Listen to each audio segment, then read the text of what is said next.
Hello అండి, welcome to my channel. బాగున్నారా? ఈరోజు వీడియో వచ్చేసి ఆలుగడ్డ ఫ్రై అండి. కొత్తగా వెరైటీగా చేశాను. నేను ఇక్కడ 4 ఆలుగడ్డలు తీసుకొని పైన తొక్క తీసాను. ఇలా సన్నగా కట్ చేశానండి. ఇలా సన్నగా కట్ చేసిన దాన్ని స్టవ్ వెలిగించి కళాయి పెట్టి ఆయిల్ పోసి మొత్తం వేయించి ఇలా హై ఫ్లేమ్లో వేయించుకున్నానండి.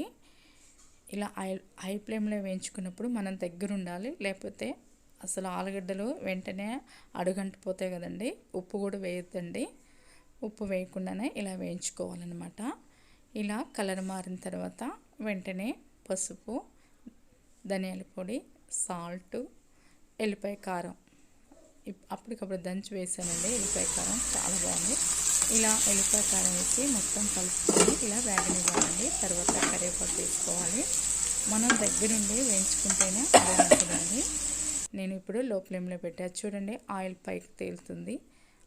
పైకి తేలేంత వరకు మనం వేయించుకోవాలి. పొడి పొడిలాడుతుందండి. చూడు ఎంత పొడి పొడిగా, క్రిస్పీగా, ఎంత టేస్టీగా ఉందో. ఎప్పుడు ఎన్నడూ చేయని వాళ్ళైతే తప్పకుండా ఇలా చేయండి.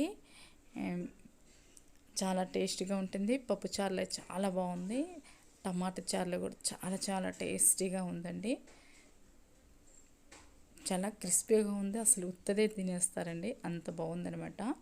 మీకు ఒకవేళ ఈ వీడియో నచ్చితే మాత్రానికి తప్పకుండా మీరు లైక్ చేయాలండి. తప్పకుండా లైక్ చేయండి. ఎలా ఉందో కామెంట్స్ తెలియచేయండి. మన ఛానల్ కనుక ఫస్ట్ టైం చూసినట్లయితే తప్పకుండా సబ్స్క్రైబ్ చేసుకోండి. Thank you for watching.